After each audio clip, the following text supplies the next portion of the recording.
Fala pessoal, vamos discutir mais uma diretriz. Dessa vez vamos discutir diretriz de diabetes e pré-diabetes, também outra diretriz que foi apresentada no Congresso Europeu de Cardiologia desse ano. Então vamos começar basicamente pelo que mudou nessa diretriz, né? Então vamos inicialmente falar sobre as categorias de risco. Você pode ver que quando a gente vai tratar o paciente, sempre o risco tem que ser levado em consideração. E você vê que o paciente com diabetes, ele é no mínimo, risco moderado para eventos cardiovasculares. E quem é o paciente com risco moderado?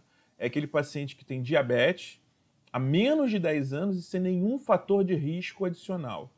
E quando a gente considera o paciente com diabetes tipo 1, é aquele paciente com menos de 35 anos, e no paciente com diabetes tipo 2, é aquele paciente com menos de 50 anos. Então, é aquele diabetes inicial, aquele diabetes que não deu tempo de gerar nenhuma lesão macrovascular ou microvascular. Então, é um paciente com risco moderado.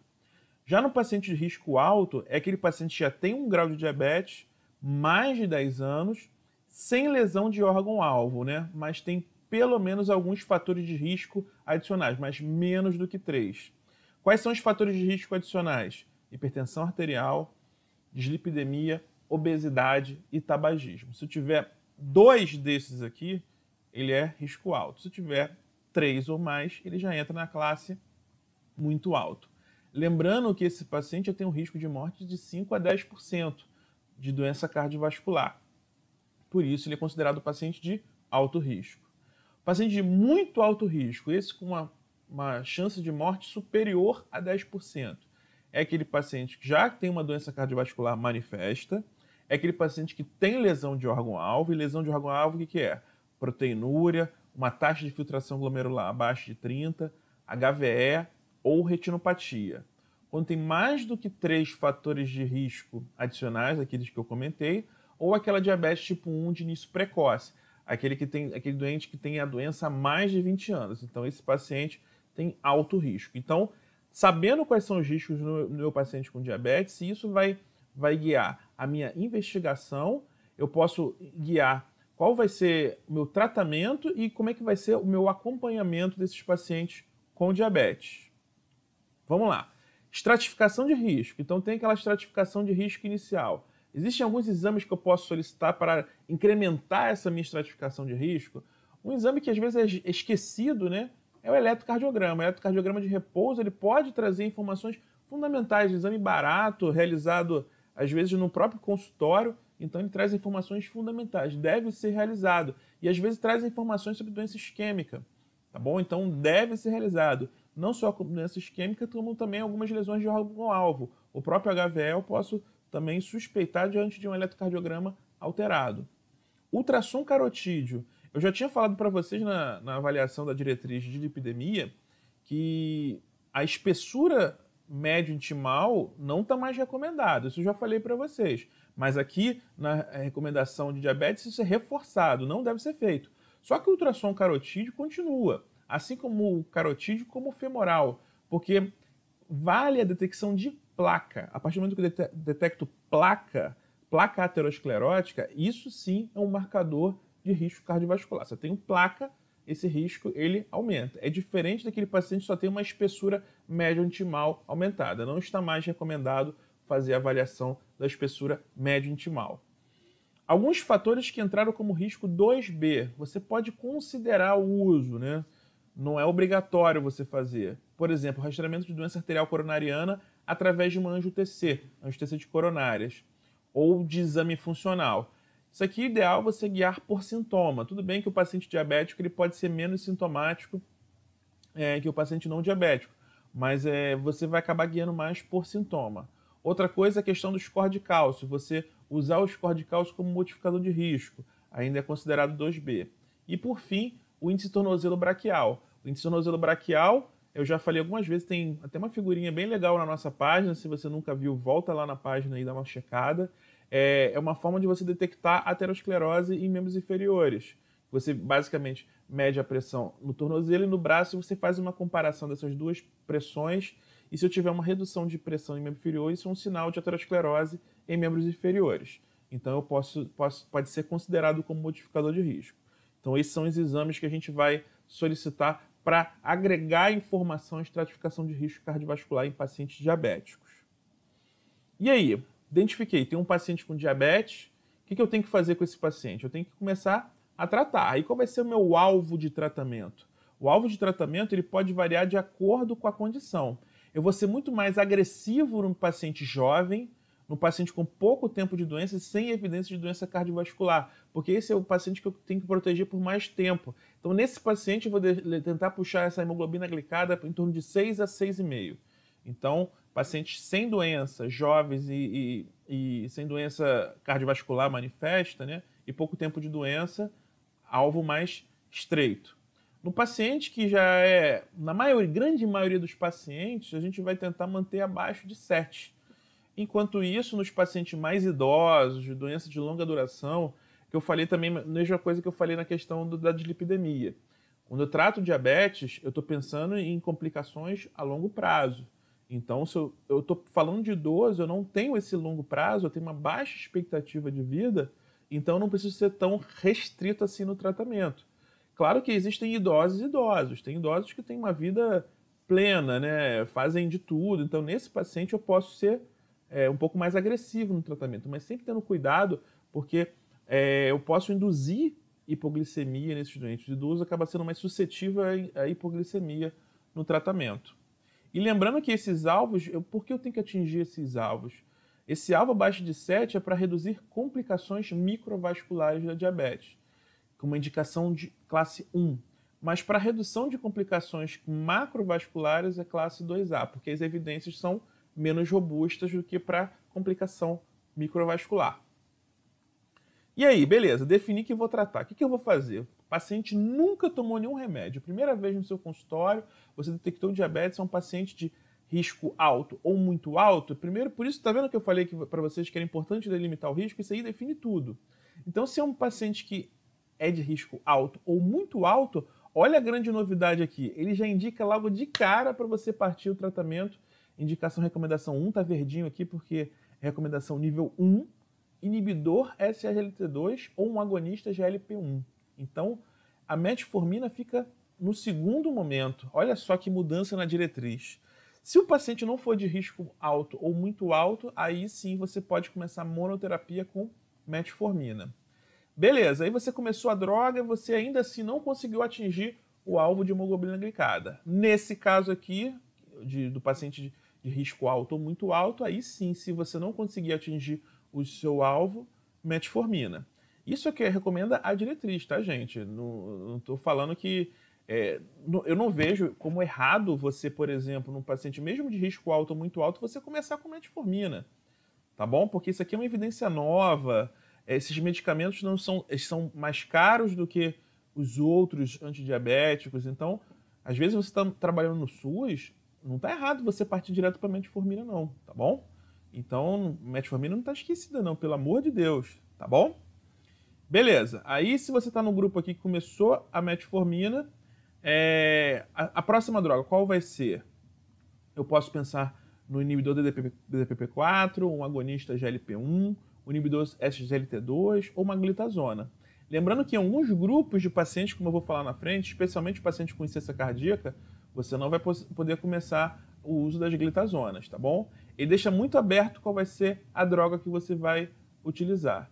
E se ainda assim continuar não tendo uma hemoglobina adequada, aí você vai associando droga, tá bom?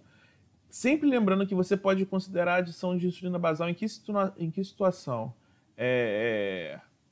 Lembrando que você pode escolher também uma sulfonilureia quando você chega lá no final e você não consegue atingir, você pode pensar numa sulfonilureia de última geração ou adicionar uma insulina basal, tá bom? Você adicionou um monte de medicamentos e você não conseguiu atingir o nível glicêmico adequado, tá bom? Esse é o algoritmo paciente virgem de tratamento. Se o paciente já está em uso de metformina, e ele é bem parecido, se você for considerar que, nesse caso, o paciente já está em uso de metformina, se o paciente é risco alto ou muito alto, você adiciona um inibidor das SGLT2 ou um agonista do GLP-1. Se ele não utiliza, aí se ele já utiliza, desculpa, e não é risco alto, você continua a metformina. E você vai seguindo o algoritmo como no paciente virgem de tratamento. Se o paciente não tiver com a hemoglobina glicada controlada, pensar nas mesmas drogas, tá bom? Sempre com as mesmas considerações, tá? Então, metformina, inibidor SGLT2 e agonista GLP-1, sempre lá no início do tratamento do paciente com diabetes. Tá beleza, pessoal? Vamos lá. Drogas antidiabéticas e cardiologia. Beleza, aqui eu estou falando só de cardiologia, eu não estou falando de insuficiência cardíaca. Todas essas drogas aqui ganharam classe 1, logo estão amplamente recomendadas pelas diretrizes. Quando eu falo de empaglifosina, canaglifosina e dapaglifosina, que são inibidores da SGLT2, eu vou fazer para pacientes portadores de diabetes tipo 2 e doença cardiovascular, com risco cardiovascular muito alto e alto, como já tinha falado para vocês anteriormente, com o objetivo de quê? Reduzir eventos cardiovasculares. A empaglifosina também, como já foi demonstrado em alguns estudos, ela também foi capaz de reduzir o risco de morte. Então, teve redução de risco cardiovascular e risco de morte. A liraglutida, semaglutida e dilaglutida também eu posso utilizar para quê? No paciente de risco alto, muito alto, para redução de eventos cardiovasculares. E no caso da liraglutida, também houve redução do risco de morte. Por isso que essas drogas acabam sendo a primeira escolha no paciente de alto risco cardiovascular ou muito alto risco cardiovascular, porque tiveram impacto em redução de eventos cardiovasculares e risco de morte. Coisa que a gente não observava no tratamento de diabetes há muito tempo, com várias drogas que já foram incluídas no arsenal do tratamento de diabetes, grande parte delas, só a metformina que tinha no passado, esse impacto de redução de eventos cardiovasculares. Agora, essas drogas mais novas tiveram esse impacto. E lembrando que a saxagliptina não está recomendada em pacientes com diabetes tipo 2 e alto risco de insuficiência cardíaca, porque grande parte dos pacientes tiveram evolução para a insuficiência cardíaca. Então, essa droga na cardiologia não está recomendada. Agora, falando especificamente da insuficiência cardíaca, as drogas antidiabéticas e insuficiência cardíaca. Como eu falei anteriormente, a empaglifosina, canaglifosina e dapaglifosina são recomendadas para quê? Para redução de risco de hospitalização por IC. Em estudos que foram apresentados, inclusive no ESC, quando essa diretriz foi apresentada, esse estudo não estava disponível. O estudo DAPA-HF, que a gente já avaliou, se você quiser, está no YouTube, está na nossa página do Instagram. É só dar uma checada lá que você consegue acessar esse estudo. Houve redução de mortalidade, inclusive, com o uso dessas drogas em pacientes com insuficiência cardíaca. Então, é uma droga que deve ser considerada nesse nicho de pacientes. Metformina acaba ganhando indicação 2A. Lembrando que aquele mito, metformina, insuficiência cardíaca, pode usar, pode não usar? Posso usar sim, desde que a taxa de filtração glomerular, o clearance, esteja acima de 30, tá bom? É a grande questão da IC e tem que estar o paciente bem perfundido. No paciente mal perfundido eu não vou fazer, porque eu tenho risco de acidose lática. Outra classe de drogas a ser considerada no paciente com insuficiência cardíaca são os agonistas de GLP-1. Só que nesse caso aqui da insuficiência cardíaca, os inibidores da DPP-4, né, tem efeito neutro no risco de ser e podem ser considerados. Então, acaba que não é a primeira droga no paciente com insuficiência cardíaca, tá bom? Assim como a insulina. O seu uso pode ser considerado. Naquele paciente que você não atinge um nível glicêmico adequado, aí você pode considerar.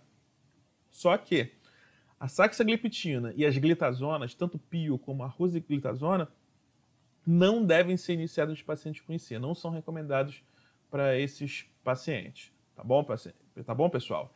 Então, essas drogas aí, lembrar que pacientes com IC não dá para usar as glitazonas. Tá bom? Profilaxia primária, aquela grande dúvida, toda hora perguntar, diabetes tem que tomar S, diabetes tem que tomar S, diabetes tem que tomar S, e aí? Na última diretriz de 2006, ele não recomendava só no grupo na população de risco baixo. Os últimos artigos que saíram, vários artigos, o AS ultimamente anda na berlinda, né? Parece que tudo é culpa do AS agora, né?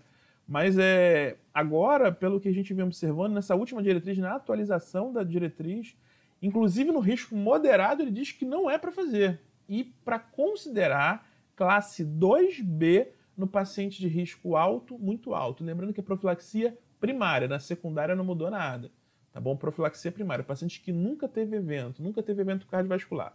Devo fazer essa torta direito para diabéticos?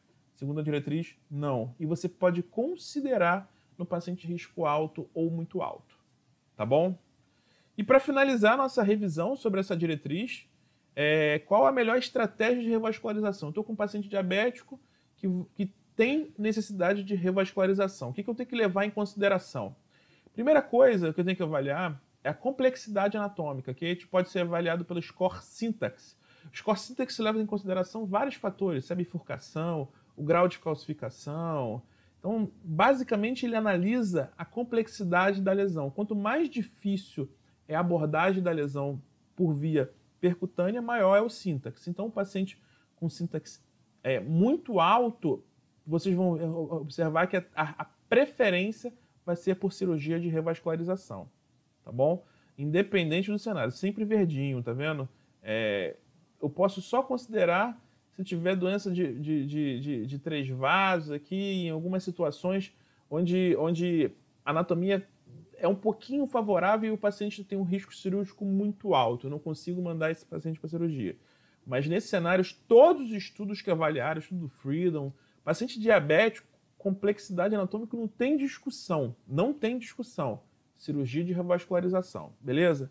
No paciente que tem uma complexidade anatômica um pouquinho melhor, mais tranquila, você pode ver que a cirurgia de revascularização continua sendo a primeira escolha. Ela só não é primeira escolha em um único cenário, que é no paciente que tem poucas lesões, 1 ou 2 lesões, e não é DA. E a lesão não é DA. Então, nesse cenário, só nesse cenário que a angioplastia ganha.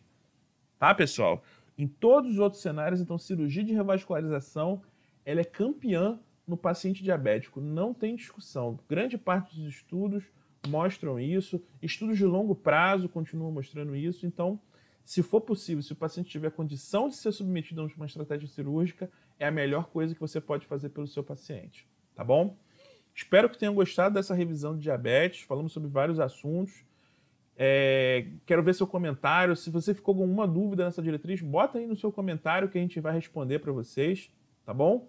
Você que está vendo no YouTube, não deixe de se inscrever no canal. Marca o botãozinho aí de inscrição e marca o sininho para você não perder nenhuma atualização. Tá bom? Marca seus amigos aí, porque quanto mais pessoas estiverem seguindo o nosso canal, mais vídeos podemos fazer. Tá bom, pessoal? Grande abraço e até o próximo vídeo.